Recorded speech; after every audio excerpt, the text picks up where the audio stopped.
Hola, ¿qué tal amigos? ¿Cómo están? Muy buenos días, listas ya para compartir con ustedes el inicio de esta semana, descansados espero, informados también, porque este fin de semana lo que no hubo definitivamente fue falta de circunstancias que ameritaran estar informados, desde una política nueva o un plan nuevo de compensación del gobierno nacional hasta la tensión generada desde la capital de todos los ecuatorianos. Ya comentaremos por qué. Doménica, buenos días. Buenos días, Mafer, amigos redescuchas, 11:05 de la mañana. Qué gusto estar en esta semana, una nueva oportunidad hoy lunes de no solamente informarse, sino también de escoger las dificultades que tenemos en la vida.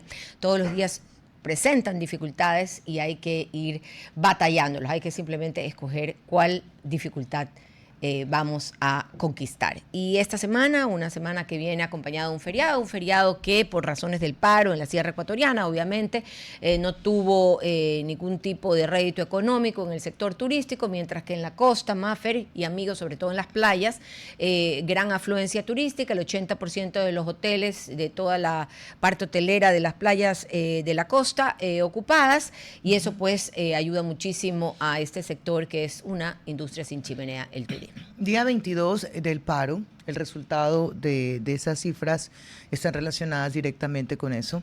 El día 22 que concluye inicia hoy en el lugar donde se pensó evitar, que es la capital. Porque cuando hay ese anuncio de movilización, luego el decreto en el que debo reafirmar, estoy convencida que había que retirar el subsidio y focalizarlo. No estoy de acuerdo quizás en la forma, en la cómo se focaliza y en la falta de información a largo plazo que necesitamos los ecuatorianos para saber qué va a pasar luego de 8 meses o de un año.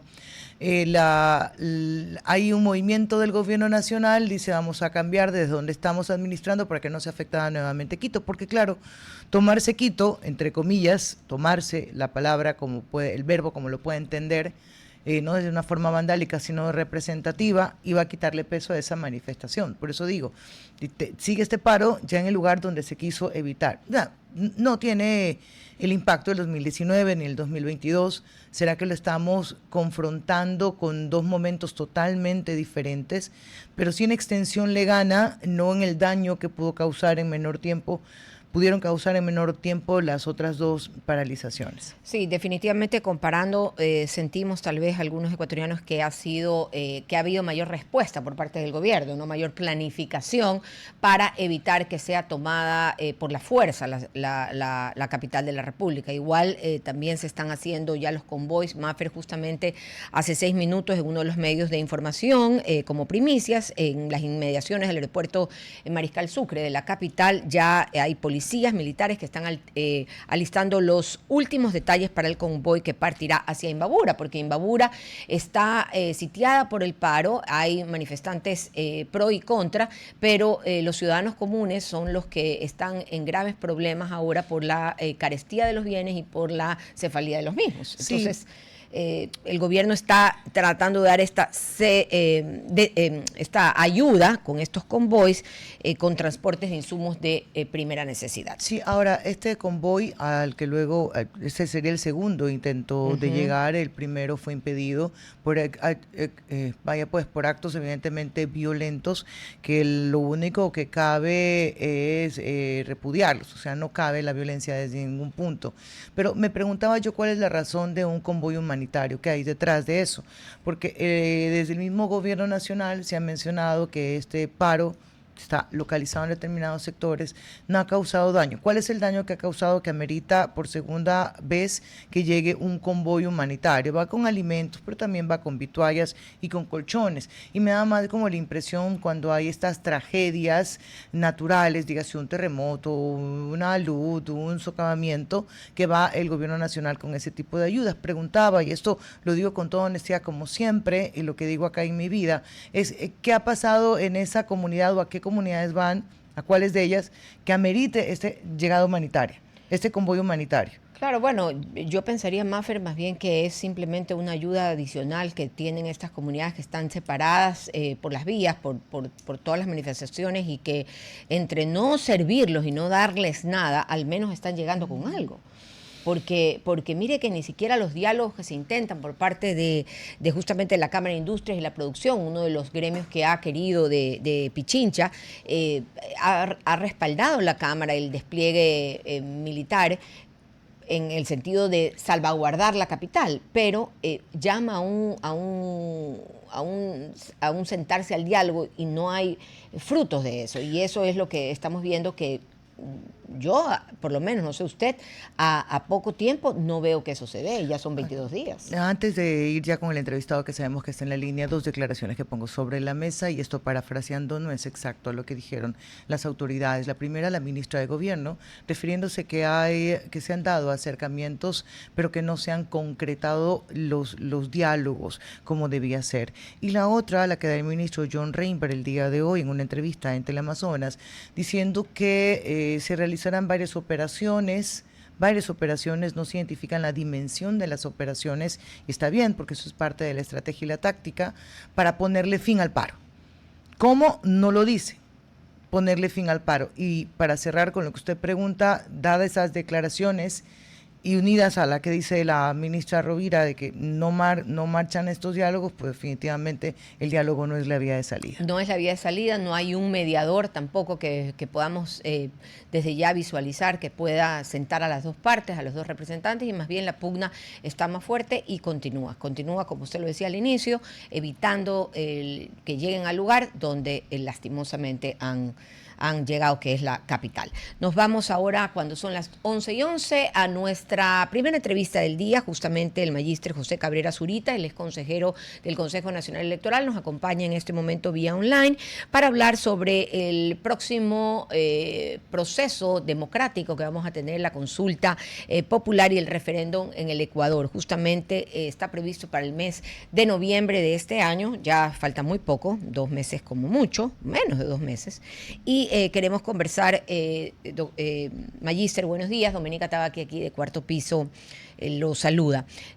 ¿Cómo vas seleccionándose ya a los miembros de las juntas receptoras del voto? Sabemos que el 8 de octubre se inició este proceso y que viene ahora la capacitación. Un poco váyanos orientando sobre lo que está sucediendo. Gracias, buenos días Doménica, buenos días María Fernanda, gracias por la oportunidad de elegirme el país, buenos días a la ciudadanía. Bueno, el calendario electoral sigue avanzando de acuerdo a lo aprobado por el Consejo Nacional Electoral. Es así que el miércoles 8 de octubre se realizó la selección de miembros de juntas receptoras del voto. Las notificaciones empezaron desde el jueves 9 de octubre y de igual manera las capacitaciones. Como siempre, la mayor parte de los miembros de juntas receptoras del voto han sido seleccionados de estudiantes de educación superior, luego empleados privados con título profesional, servidores públicos con título profesional, etcétera. El, eh, el Consejo Electoral sigue con su calendario. En los miembros de Junta Receptora del Voto a nivel nacional son 287.735, en el exterior 3.345, un total de 291.080 miembros de juntas receptoras del voto. Las notificaciones se están entregando presencialmente o también vía correo electrónico. Además, la ciudadanía puede consultar en la página web y desde la próxima semana a través del aplicativo móvil CNE App el lugar de votación y también si es o no miembro de junta receptora del voto. Para ir también a capacitación. Buenos días, le saluda María Fernanda Perrone. Consejero, esta es medio atípica esta consulta popular porque ya para este tiempo deberíamos tener claras cuáles son las preguntas. Sin embargo, da la sensación de que se pueden ir incluyendo más de acuerdo al pronunciamiento dictamen de la Corte Constitucional. Hasta ahora, ¿cuántas preguntas son y la fecha tope para incluir unas nuevas?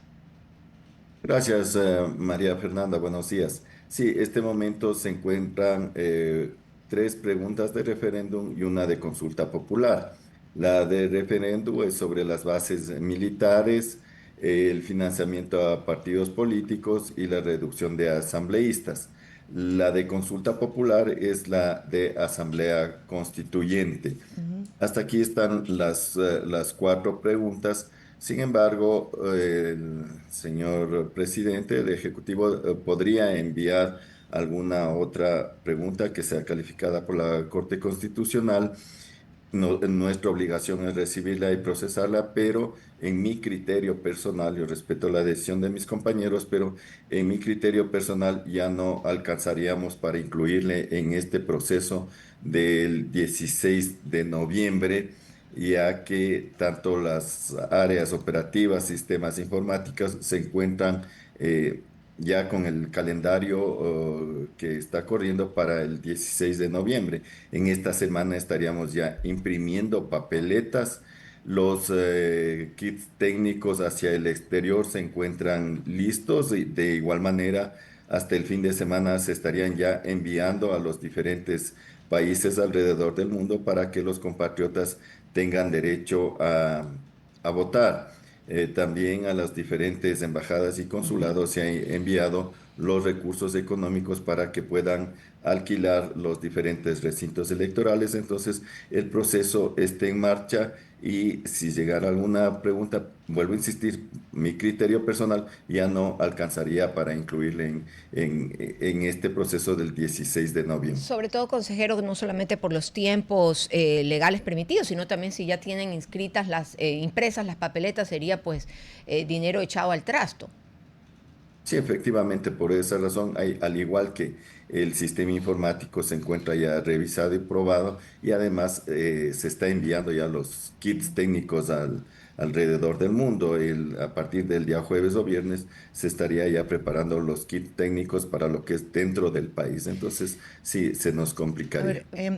esta pregunta es mixta, digamos, con una primera aclaración, consejero. Antecedente: dos autoridades locales sancionadas por el Consejo Nacional Electoral por hacer proselitismo político en la última elección, sancionadas, ¿ok? Luego viene esta consulta que es propuesta por el Ejecutivo. La pregunta es: ¿puede hacer campaña el Ejecutivo?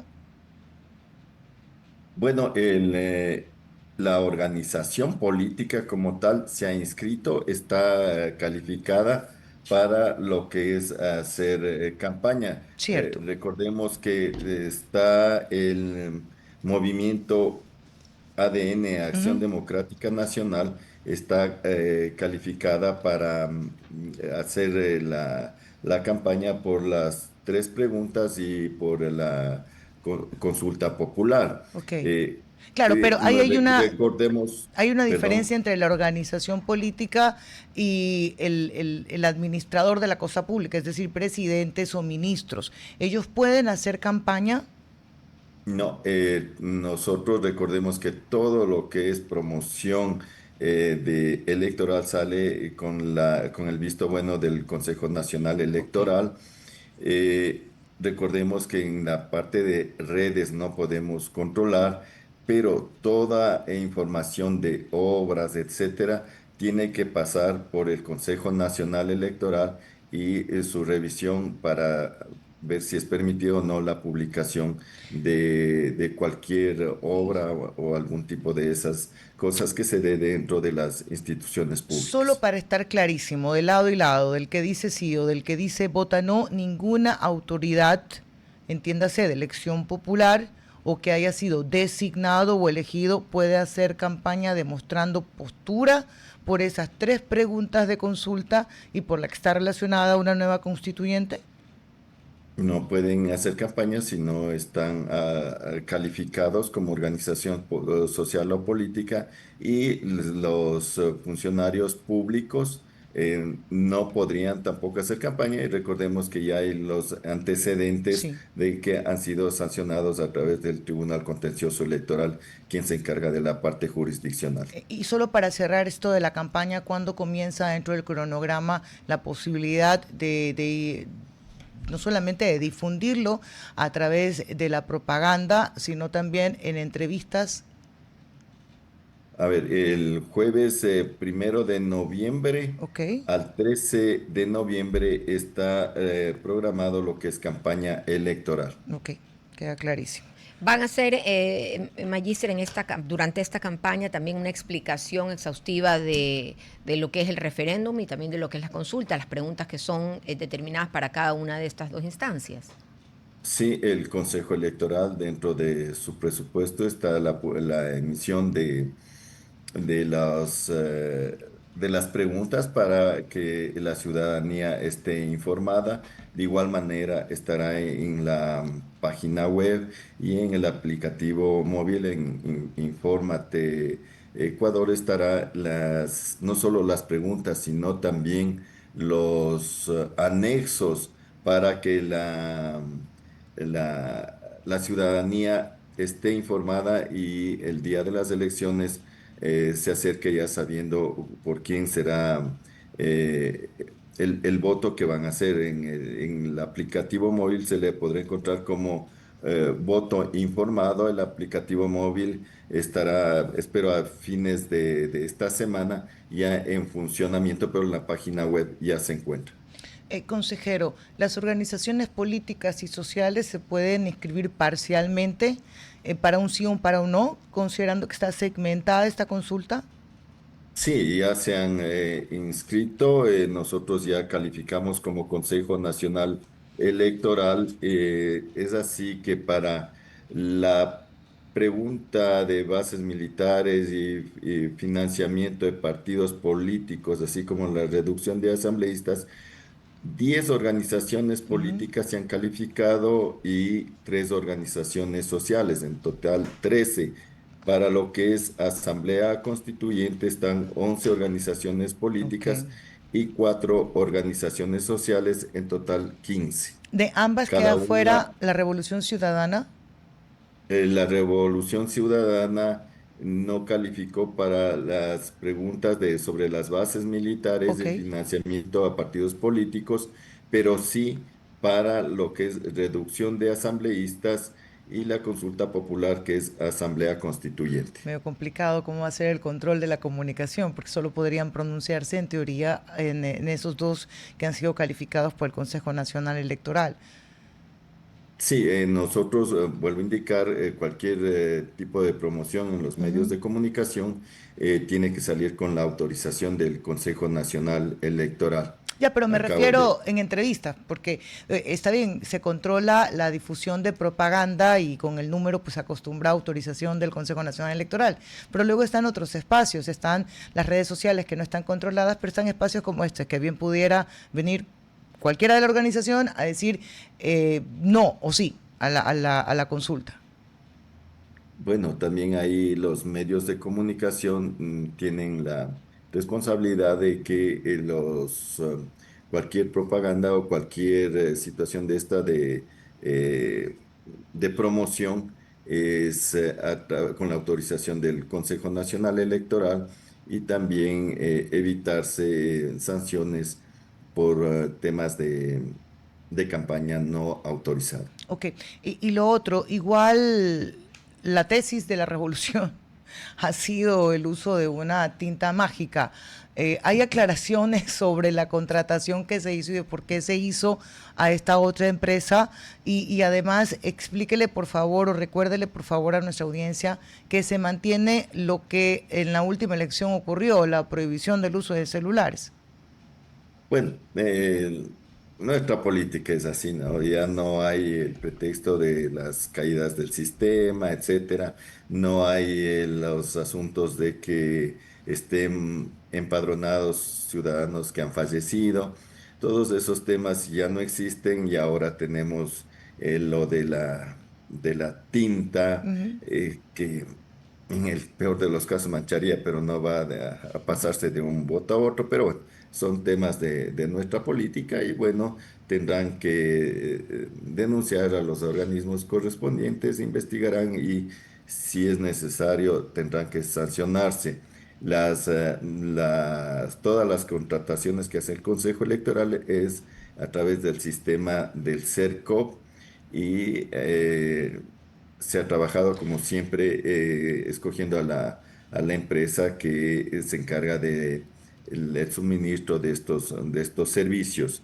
La otra pregunta, ¿me repite, por favor? Es sobre el uso de celulares, prohibido, Ah, ya sobre quedó como el uso. norma.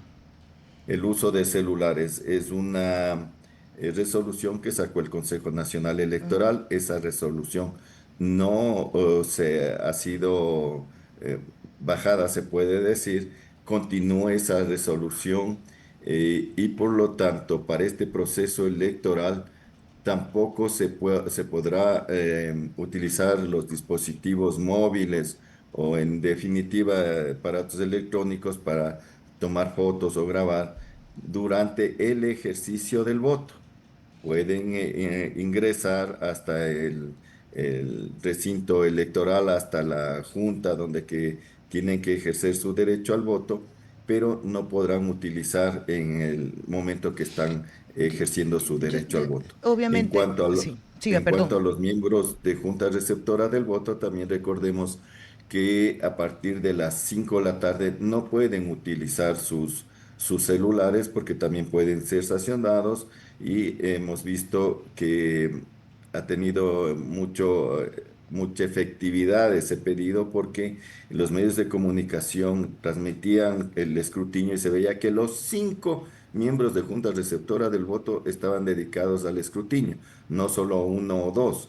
Estaban los 5, es así que a las 6, 6:30 ya se retiraban a sus domicilios y recordemos el último Pero proceso electoral, a las 20:15 teníamos el 92 o 93% del escrutinio hecho y nosotros teníamos la posibilidad de salir a informar al país los sí, resultados. pero verá, claro, ustedes son la fuente oficial, digamos, es la autoridad en ese momento, pero se lo digo a nivel periodístico, nos quitaron una herramienta de comunicación y difusión de hechos que se presentan dentro de los procesos. Y no me estoy refiriendo a bolígrafos, sino me estoy refiriendo a que si la papeleta no estaba, que si estaba duplicada, que si no llegaron exactos, a que si hubo de repente contradicciones en la documentación o que si no cuadraban los números. O sea, periodísticamente para nosotros era una herramienta de trabajo de los ciudadanos aportando a la comunicación en procesos electorales. A ver, María Fernanda, le aclaro y gracias por la pregunta. Los medios de comunicación pueden ingresar incluso a la Junta si desean realizar la transmisión en vivo del escrutinio en la Junta, pueden hacerlo. Por eso le decía, los medios de comunicación, los televisivos, nos pasaban el momento del escrutinio que estaban los 5 miembros de juntas receptoras del Claro. voto. Jamás se ha impedido a los medios de comunicación, a observadores, nacionales, internacionales, a los mismos representantes de organizaciones políticas que hagan No, tomas. no, consejero. Lo único que está claro es que el momento de votar no tomen la foto. No, consejero, me temo que me he expresado mal. No me decía que había, no decía que había limitación de la prensa dentro del recinto, sino de los ciudadanos que se convierten en aportantes también de información con su celular, no lo otro.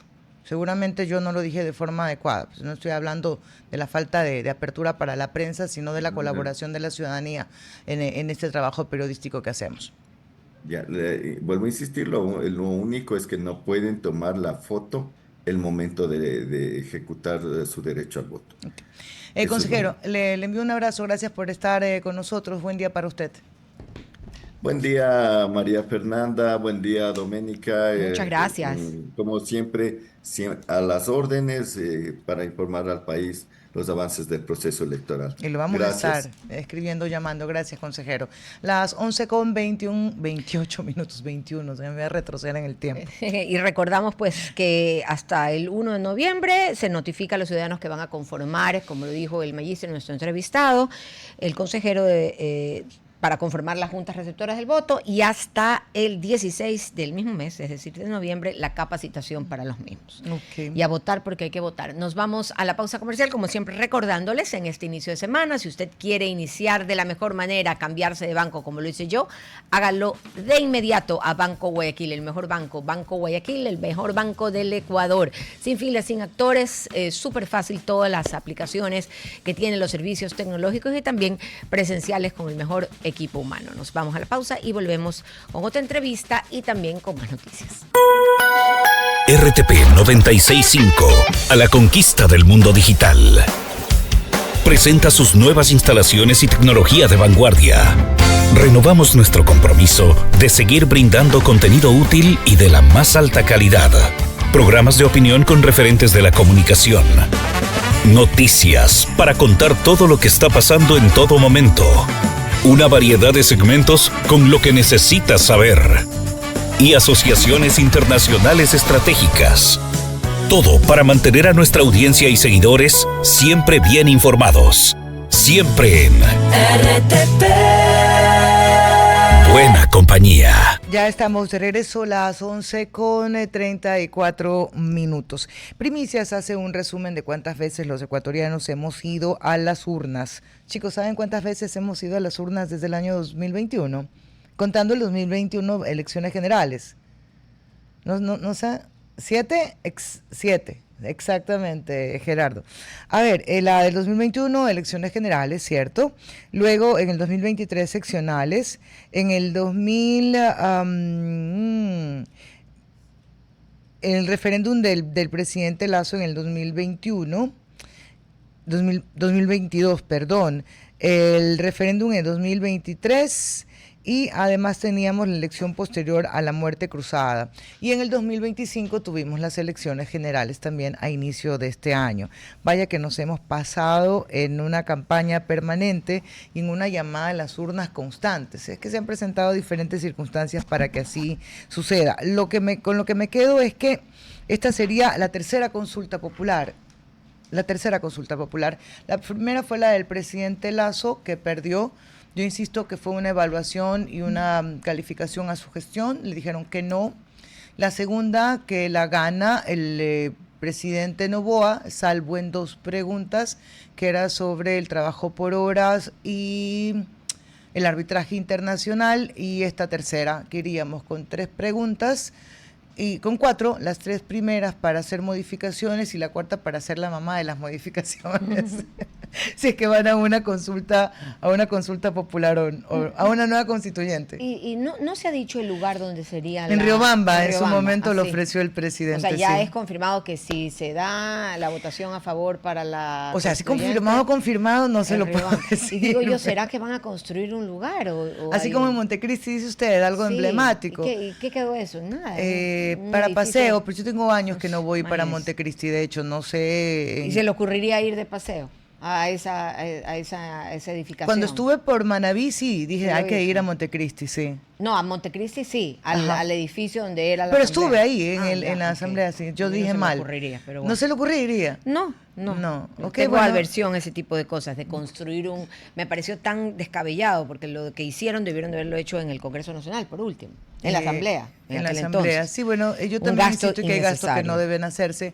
Para esa población significó mucho. El problema es que no se pueden sostener y las obras no son importantes. Una obra no puede medir su importancia en el impacto al momento de la entrega, sino lo que puede hacer por mucho tiempo y si se la puede mantener. Que sea sostenible. Si no, no se puede, si no es una obra que sirve para la foto, para el archivo, pero que no va a trascender. Y eso no solamente en lo de la Asamblea de Montecristi, sino replicado en todos los programas, los servicios, las obras que uno hace, tanto en el gobierno central como seccional, si no son sostenibles en el tiempo, es mejor ni hacerlas. Ni pasa. ¿Tenemos ya nuestro próximo entrevistado? Todavía no, pero les adelanto de qué se va a tratar el tema. Eso sí, un nuevo desembolso del Fondo Monetario Internacional para Ecuador. Vamos a hablar con un economista sobre el tema para que nos oriente en esta materia. Mafre. A ver, del premio de Nobel de la Paz. Vaya que ha suscitado.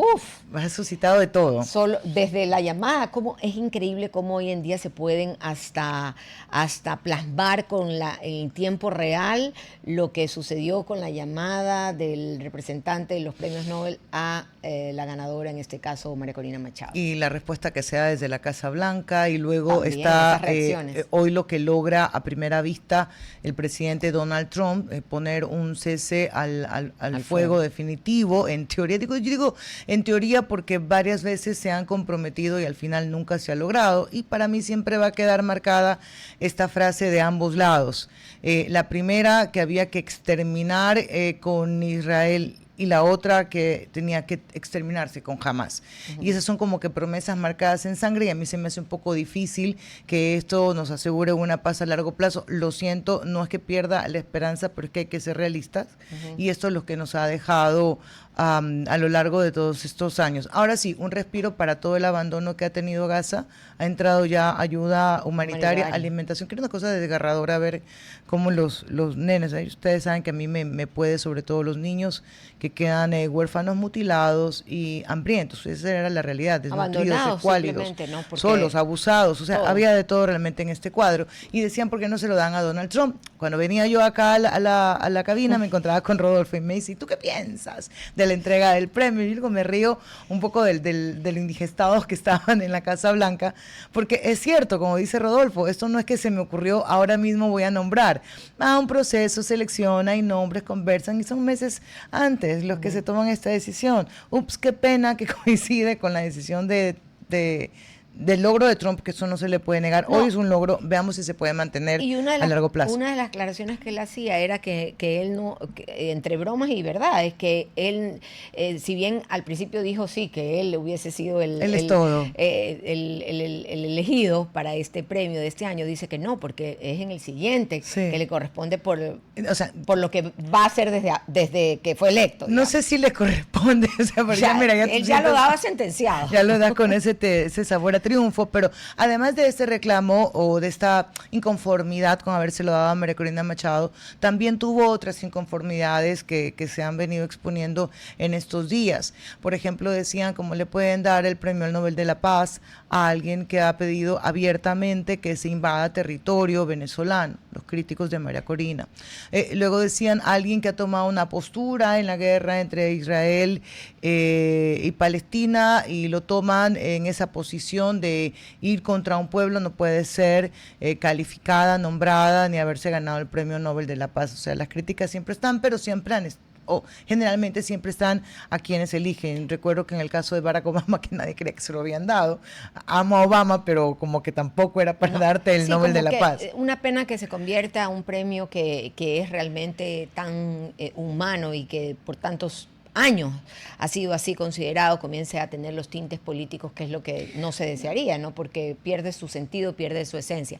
Maffer, sobre el paro nacional, información de último momento, asciende ya a 121 números de detenidos. Entre los aprendidos hay extranjeros, hay menores de edad, están haciendo denuncias por uso excesivo de la fuerza en Quito y también en otras provincias. Yo digo, ¿qué uso excesivo de la fuerza puede ser? Si están unos armados, los otros también van a tener que responder. A ver, de lo que yo he visto en Quito, y ahora temprano lo escuchaba Fabricio, yo estaba haciendo seguimiento de las marchas, de lo que pasó en Quito no se ha demostrado, yo no he visto videos de hechos violentos. ¿No? No. De ninguno de los dos lados, dice usted. Pero es que sí hay detenciones y sí hay uso de gas lacrimógeno. No sé si se puede decir que excesivo, pero eso existe. Pero si las manifestaciones eran pacíficas, ¿por qué el uso del gas? Claro, son preguntas que tienen que responderse. En esta semana yo creo que lastimosamente como continuará el paro podremos tener algún entrevistado sobre eso. Pero y lo debo nada más así rapidito porque ya yo decía, esto es Perú. Perú puede cambiar de presidente, porque eso ocurrió este último fin de semana. Fue un feriado lo más movido en información. No hubo cómo desconectarse realmente. Ya hay un nuevo presidente que, por cierto, ha sido señalado por comentarios que ha puesto, que son de índole sexual. Dice, ¿cómo puede ser? Es el presidente de Perú.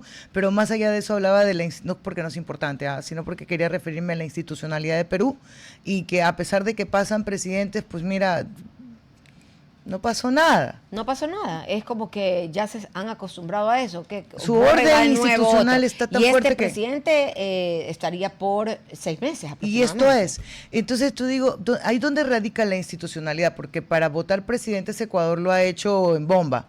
O sea, pero no ese es el problema, o no es que le resta eso a la imagen internacional, porque Perú se consolida y nos lleva una distancia considerable en inversión extranjera. Entonces no está en la seguridad jurídica en el tiempo que dure un gobierno. No, y a pesar de que Perú tuvo su etapa de narcoterrorismo, cuando nosotros salimos como país librados de eso, recuerde Sendero Luminoso en aquel entonces, cuando nosotros afortunadamente en el gobierno de León Férez Cordero pudimos abatir ese crimen organizado que se pretendía instalar en el país. 11:43, vamos ahora con la entrevista que habíamos comentado al inicio, una entrevista económica, y para eso nos acompaña justamente un economista, Juan Sebastián Naranjo, ya está en pantalla con nosotros, para quienes lo pueden ver, para quienes lo pueden escuchar. El tema es el nuevo desembolso del Fondo Monetario Internacional para Ecuador. ¿Cuál sería, economista, buenos días, este impacto económico de estas nuevas inversiones que se harían en el país?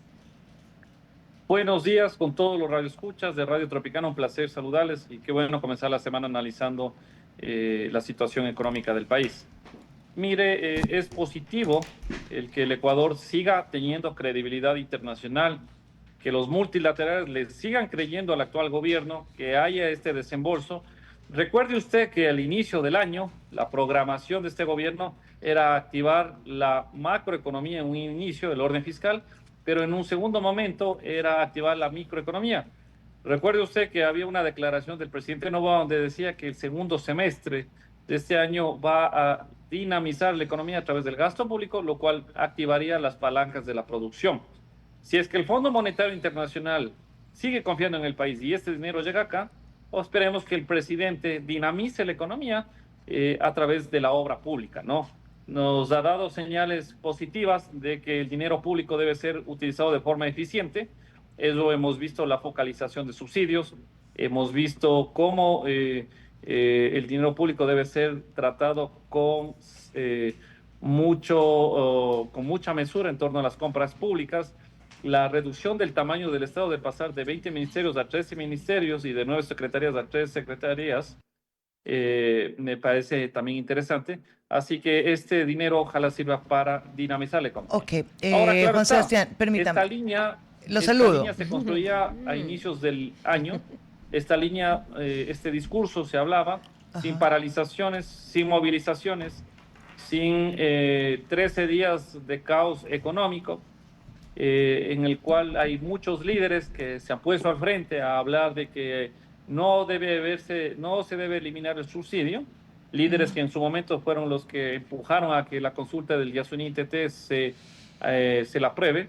Entonces, por un lado, son los causantes de que se reduzcan los ingresos estatales, pero por el otro lado no quieren que se reduzcan los gastos. Entonces, no hay lógica en esto, ¿no? No hay lógica. A ver, un poco conversemos sobre estos créditos del Fondo Monetario Internacional. Estos 400 millones que van a ingresar ya forman parte, ¿cierto?, del presupuesto general del Estado, está incluido. En la zona programática, recuerde usted que se construye el año 2025 en un inicio, al ser un año electoral, en un cumpleaños del año 2024, y hasta hace pocas semanas, creo que son 3 o 4 semanas, la Asamblea aprobó el nuevo presupuesto. ¿Sí? En torno a ello, lo que se hace es que en finanzas públicas se proyecta un flujo de ingresos, en los cuales contemplan ingresos por desembolso de los multilaterales, por ingresos petroleros y por ingresos tributarios, así que este tipo de cosas ya se contemplaba en el presupuesto general. Entonces, implicaría que ya tiene una asignación presupuestaria, ya tiene un uso.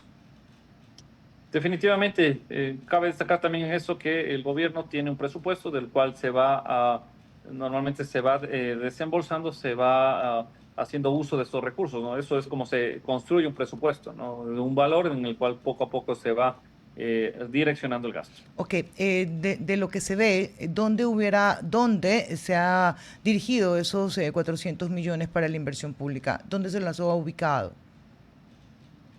Miren, este gobierno, aun cuando este es el segundo mandato del presidente Noboa, ha tenido que transitar por el camino complicado de ponerse al día con muchos haberes, con deudas. El año 2025 hay que pagar deuda y servicios de deuda, pero además recuerde usted que tenemos un problema de carácter fiscal. Esto lo que nos hace ver es que al ver falta de dinero, el Estado tiene que pagar al Instituto Ecuatoriano de Seguridad Social, al Instituto de Seguridad Social de las Fuerzas Armadas, o lo mismo al Instituto de Seguridad Social de la Policía. tiene que pagar nómina, tiene que pagar muchos haberes que lastimosamente se venían con atrasos, ¿no? Este año había incremento de presupuestos en torno a la salud y a la seguridad, ¿sí? Habrá que cumplir también con proveedores, habrá que cumplir también con los gobiernos Ya, autónomos pero ahí descentralizados. ya se nos acabó Así el que, dinero, porque de los 400 millones me estoy refiriendo, ¿no? Ahí ya se acabaron. Creo que son cerca de 100 lo que se les debe a los GAT. bueno, este presupuesto general, recuerde usted que tiene un déficit de 4.4 puntos, Así ¿no? es.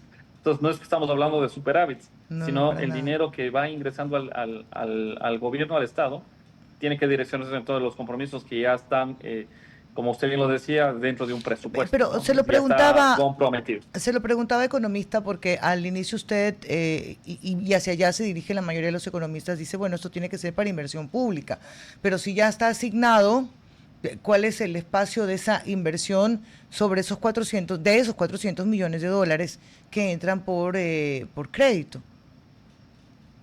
Mire, el Estado, al ponerse al día con los proveedores, con los gobiernos autónomos descentralizados, al final lo que se termina empujándose es que los proveedores que están al día con sus cumplimientos sean quienes se comprometan con el Estado a realizar más obras o de los gobiernos autónomos descentralizados de la misma manera, ¿no? Se empuje a la obra pública. Por el otro lado, si es que las carteras de Estado tienen presupuesto, no solo presupuesto contable, sino presupuesto económico, pueden ir haciendo compromisos con proveedores en torno a salud, en torno a seguridad, en torno a obra pública. Entonces, eso es lo bueno de contemplar un presupuesto no solo contable, sino un presupuesto económico. Usted me preguntaba hacia dónde va todos los dineros que ingresan por recaudación tributaria, por deuda, por desembolso, efectivamente a ponerse al día con las carteras del Estado, con los gobiernos autónomos descentralizados, para que al final esto termine direccionando hacia la inversión. Ok. Recuerde usted que no solo la inversión se centraliza desde el Estado, sino además desde las carteras del Estado, desde los gobiernos autónomos descentralizados, y esto además desde los proveedores, porque si el proveedor está cobrado, el mañana invertirá, mañana gastará, mañana demandará, mañana contratará más gente y así es que se dinamiza la economía. Hay dos formas de dinamizar la economía, desde el sector público, desde el sector privado. Sí, urge la del sector público también. ¿De esos 400 millones algo va dirigido para pago de deuda o intereses? Este año es un año en el cual tenemos los tributos temporales. Recuerde usted que hace 2 años lo que se hizo es que se impuso tributos temporales hacia la utilidad de la banca. Este es el último año en el cual se va a contar con esos ingresos. Entonces, claro, el gobierno ha tenido que hacer un reajuste presupuestario porque también tiene la reducción por ingresos petroleros. Este año ya no se contempla la producción del Yasuní TT. Entonces, son algunos ajustes en los cuales tiene que ir viendo cómo se equilibra la ecuación presupuestaria, ¿no? Ecuación que ya nace con desequilibrio, digamos, por lo menos marcado. Bueno, tiene un déficit del 4.4% del Producto Interno Bruto. Que generalmente siempre es el mismo todos los años. Recomendación económica que usted le haría al gobierno, porque usted empezó describiendo un escenario. Teníamos un plan, pero ese plan se ha venido modificando, como por ejemplo las deudas pendientes, los 800 millones que hay que pagar en el caso de Chevron, que no se lo contabilizaba. Tienes que ir parchando ahí lo de Yasuní. ¿Cuál sería la recomendación económica? Bueno, la economía yo creo que puede ir muy de la mano con la parte jurídica, ¿cierto? Ya se habla del discurso de la constituyente. Algunos dicen, pero ¿por qué es que la constitución de Montecristi ha frenado el crecimiento económico del Ecuador? Yo creo que es momento. Estamos frente a un país que cada año o cada 2 años hay paralizaciones. Esto han identificado muchas líderes como oportunidades para salir a figurar. Y yo creo que no se puede seguir adelante o avisorar un futuro seguro para el Ecuador si seguimos en esta realidad. Cada año, cada 2 años, paralizaciones, 13 días de paro, exportaciones que no pueden llegarse a dar porque no hay la voluntad o la situación en la cual el país pueda sacar sus productos hacia afuera del mercado. En el campo, los productores que no pueden sacar sus productos hacia la ciudad. Esta situación no puede seguir más. Hay el estado de violencia en el país, como la zona 8, en el cual muchos emprendedores y dueños de locales han tenido que cerrar. Entonces, yo creo que tiene que ir de la mano con la ingeniería jurídica del país en torno a una realidad económica en la cual estamos transitando. El regresar a ver, ¿no?, los sectores estratégicos, el regresar a ver sobre los derechos laborales y la rigidez del mercado laboral, el regresar a ver el sistema judicial en la cual se hable, ¿no?, sobre el debido proceso, la presunción de inocencia, la supuesta prisión preventiva, las garantías jurisdiccionales que no han terminado siendo más que un papel para que tantos delincuentes presenten su acción de protección y salgan libres o se liberen de mucha responsabilidad. Esto que hablamos de la asignación de recursos de los gobiernos autónomos descentralizados, el sistema de pensiones que empuja hacia el déficit fiscal, el 60% que tiene que el Estado pagar al el ISFA, al ISPO, el 40% que tiene que pagar al IES. Y realidades así tendrán que definitivamente verse en una nueva constitución que permita cambiar la naturaleza y el mecanismo bajo el cual el Estado opera, ¿no? Tocará regresar a ver si es que esta consulta del Yasuní TT es un gran problema y cómo los juristas podrían resolver esto, ¿no? Cómo podría ver si es que hay la manera en la cual, en un país en el cual nosotros necesitamos de cada dólar como ingreso, cómo se puede velar a ver si se reconstruye eso. Así que yo creo que la economía tiene que ir muy ligado a lo jurídico, y a este país sí lo podemos sacar adelante siempre y cuando no haya paralizaciones, siempre y cuando haya gente que ame a su patria más que a su partido político. Juan Sebastián, agradecele por haber estado con nosotros. Tenga un buen día. Un placer, un excelente día. El economista Juan Sebastián Naranjo estuvo con nosotros hablando sobre esos 400 millones que vienen para el Ecuador. Dos temas del Fondo Monetario Internacional, termino la idea. 2 temas. Proveedores del Instituto Ecuatoriano de Seguridad Social están bajo la lupa de Estados Unidos por presunto lavado de activos en Miami. El FBI, las agencias estadounidenses encargadas de investigar delitos y también de proteger la seguridad nacional, ya rastrean millonarios contratos.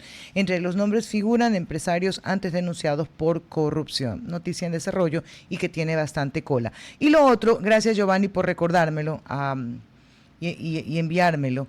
Doménica, usted es usuaria del aeropuerto de Guayaquil. Usuaria. Ok, sí. Resulta que hay un cambio, yo no sabía, y hay que preguntarle a las autoridades por qué. Antes, cuando uno salía del aeropuerto de Guayaquil, se acercaba a la garita en su vehículo, daba su ticket de ingreso con el que ingresó y pagaba el valor del parqueo. Lo pagas cuando cuando retiras. Ya te ibas, sí. Ahí. Ajá. Pues ahora resulta que dentro del aeropuerto hay una oficina, counter, como usted le quiera llamar, donde usted primero hace el pago para luego salir. O sea, ya no lo haces en garita, lo haces dentro del aeropuerto. Esa es la megacola de personas que están esperando poder cancelar para poder... ¡Qué complicación! Me parece una locura. ¿Por qué quitar lo que funciona para algo que es entorpecer un servicio, sí, cautizar un servicio? Que yo pido, por favor, que nos regale una entrevista breve, así sea por telefónica, para que nos digan cuál es la razón técnica de cambiar algo que sí funcionaba, se trata de seguridad. Y además, el tiempo que te toma de estar ahí en la columna hasta que llegas a tu vehículo y hasta que sales, te da cobertura, hay un rango como para que no tengas que volver a pagar. No, y sobre todo que antes era solamente si usted se pasaba de determinado tiempo. No sé si ahora con esta nueva normativa es para cualquiera que ingresa. Creo que se mantienen esos minutos aire que te daban. O no sé si en el caso de Giovanni sea porque se pasó el tiempo. No, Dome, el mecanismo es... una norma.